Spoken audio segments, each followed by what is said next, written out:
ओम नमः शिवाय, ओम नमः शिवाय। शिव हरि बच्चों, बोलो श्री कृष्ण भगवान की जय। विष्णु लक्ष्मी की जय। राधा कृष्ण की जय।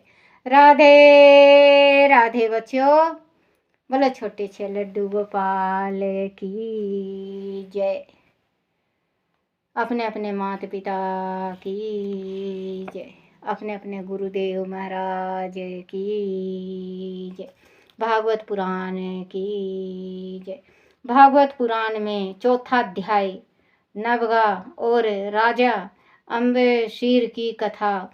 श्री सुखदेव जी ने कहा, परीक्षित, मनु के पुत्र नवग का पुत्र नवगा था। वह दीर्घ काल तक ब्रह्मचर्य का पालन और वेदों का अध्ययन करके वन से लौटा तो उसके भाइयों ने पिता के अलावा उसे कुछ भी नहीं दिया। उसने अपने पिता से जाकर यही कहा कि उसके भाइयों ने उसे हिस्से में आपको ही दिया है। उसके पिता ने कहा कि उसे उसकी बात नहीं माननी चाहिए। फिर भी आदि तुमने मन में उनके प्रति कोई दुर्भावना नहीं है तो तुम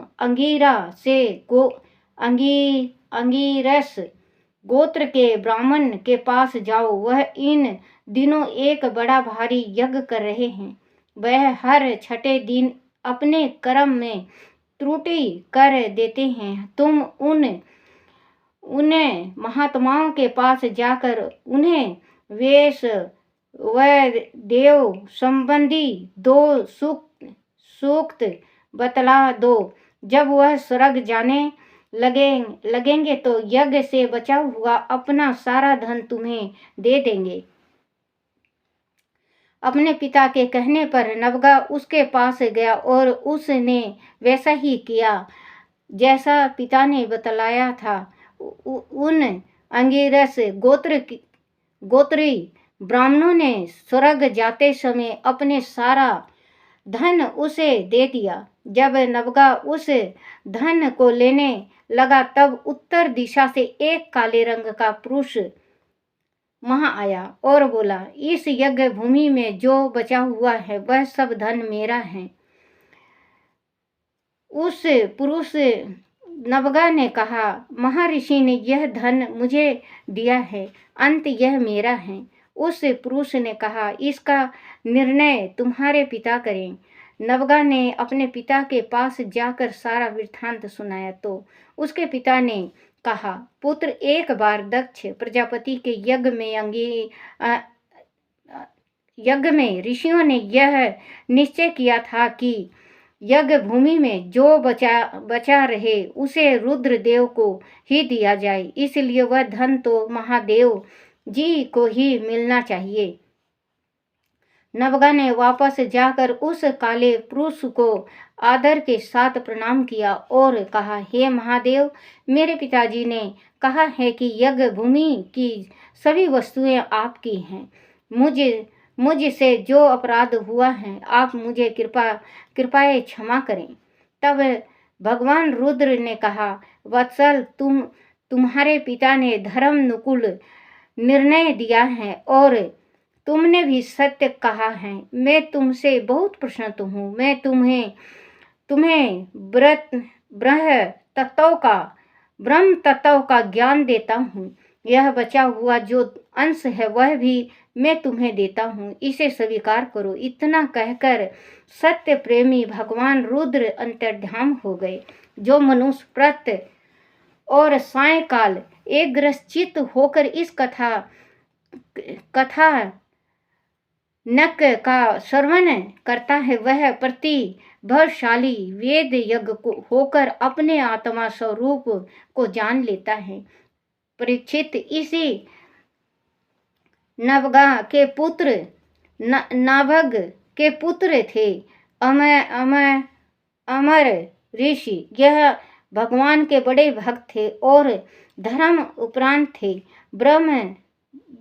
ब्राह्मण श्राप भी उनका कुछ नहीं बिगाड़ सकता था। परीक्षित ने श्री सुखदेव जी से राजा अम्बरीश की कथा सुनने की जिज्ञासा प्रकट की तो उन्होंने राजा अम्बरीश की कथा को इस प्रकार सुनाया। परीक्षित, राजा अम्बरीश बड़े भाग्यवान थे। उन्हें भगवान श्री हरि का प्रेम प्राप्त हुआ था। भगवान ने उनका रक्षा के लिए अपना अद्भुत शक्तिशाली सुदर्शन चक्र को वह निमित्त किया हुआ था। राजा अम्बरीश सातों द्वीपों के स्वामी थे और उन्हें अतुलनीय ऐश्वर्य प्राप्त था, फिर भी उसमें उनका जरा भी मोह नहीं था। भगवान श्री कृष्ण और उनके भक्त में ही उनका मन रमा रहता था। उन्होंने अपने सारे कर्म भगवान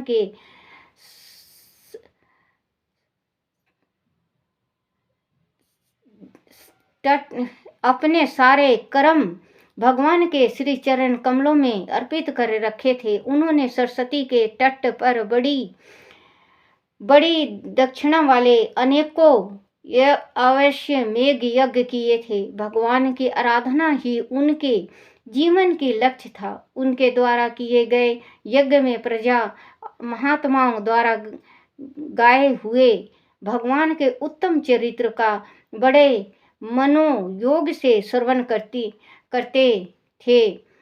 वह अपने हृदय में श्री हरि के अनंत प्रेम का नियत दर्शन करते रहते थे। उन्होंने समस्त आसक्तियों का त्याग कर दिया था।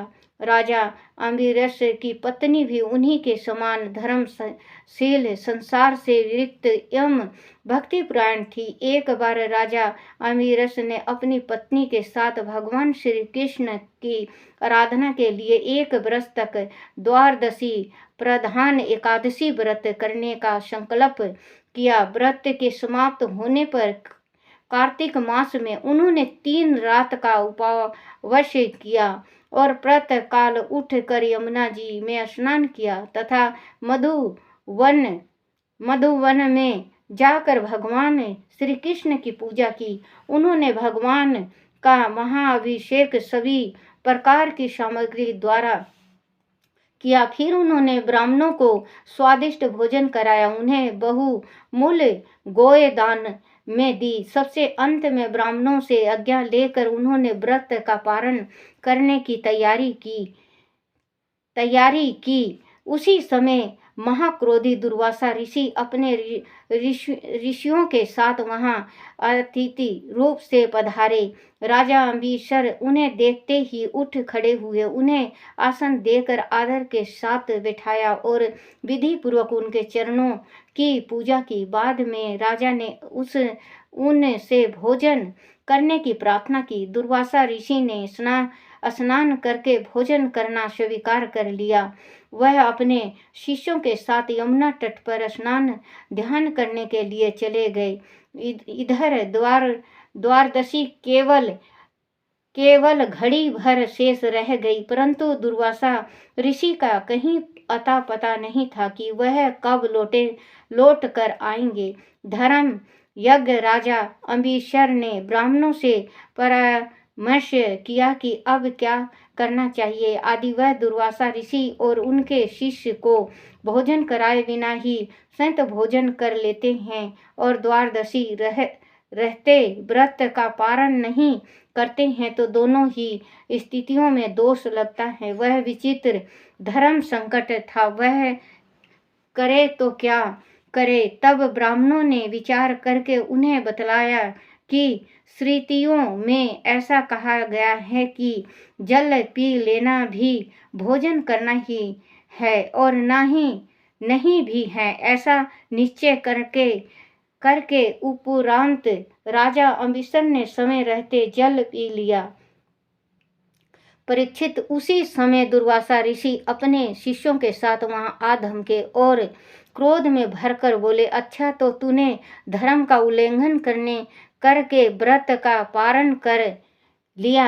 तू निश्चय ही क्रूर और दुष्ट है। तू अपने आप को बड़ा समर्थ मानता है, भगवान की भक्ति का तू ढोंग करता है। मुझे भोजन का निमंत्रण देकर तूने मुझसे पहले ही भोजन कर लिया। ठहर जा दोस्त, मैं तुझे अभी मजा चखाता हूँ। ऐसा कहकर दुर्वासा ने अपनी जटा का एक बाल उखाड़ा और उसे धरती पर पटकते हुए कृत्या का आहन किया। उसी समय प्रलय काल की आग के समान उस जटा से एक भयानक राक्षसी प्रकट हुई। वह देखने में बड़ी भयानक थी।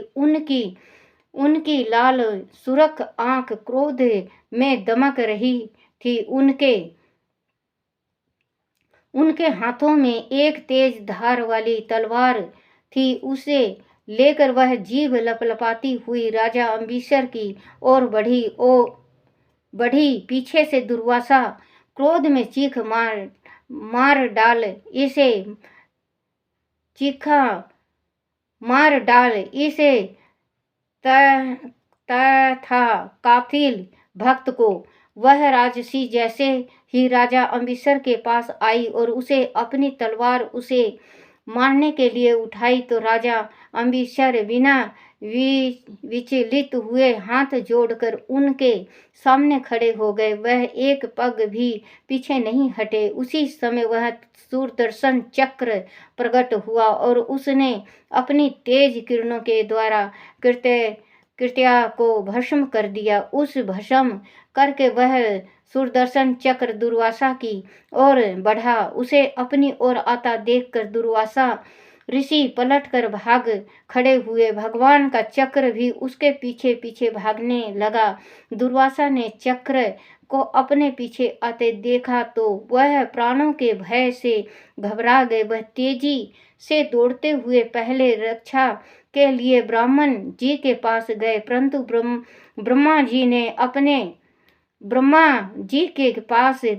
ब्रह्मा जी ने उनसे कह दिया कि वह सुदर्शन चक्र से उनकी रक्षा नहीं कर सकते। वह भगवान शंकर के पास पहुंचे, किंतु उन्होंने भी अपनी समर्थ प्रकट कर दी और कहा कि जिसका ये सुदर्शन चक्र है वही इससे उसकी रक्षा कर सकते हैं। दुर्वासा जी वहां से भाग कर वैकुंठ लोक में भगवान श्री हरि के पास जाकर उनके चरणों में गिर पड़े और सुदर्शन चक्र से रक्षा की प्रार्थना करने लगे। उन्होंने कहा, हे प्रभु, आप विवश के जीवन दाता हैं। मैं अपराधी हूँ, आपसे क्षमा मांगता हूँ, मेरी रक्षा कीजिए। मैंने आपके भक्त का अपराध किया है, आप मुझे उससे बचाइए। भगवान श्री हरि ने कहा, दुर्वासा जी, क्रोध मनुष्य का सबसे बड़ा शत्रु है। मैं तो सदैव अपने भक्तों के वश में रहता हूँ। मुझे जरा भी स्वाधीनता प्राप्त नहीं है।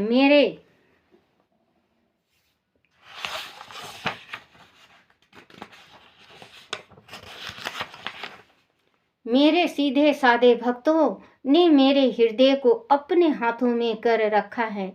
मुझसे प्यार करते हैं तो मैं उनसे प्यार करता हूँ। अपने भक्तों का आश्रय मैं ही हूँ। आपकी रक्षा और सुख समृद्धि का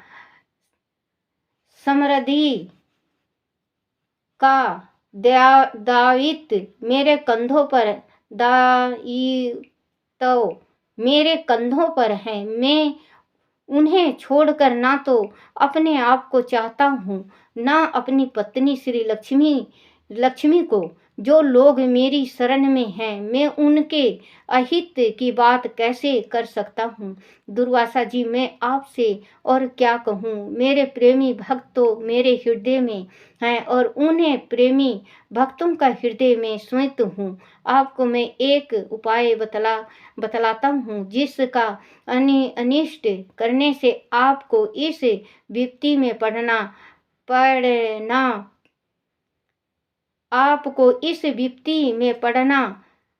पड़ा है। आप उसी के पास जाइए तो जो निरपराध साधुओं का अनिष्ट करता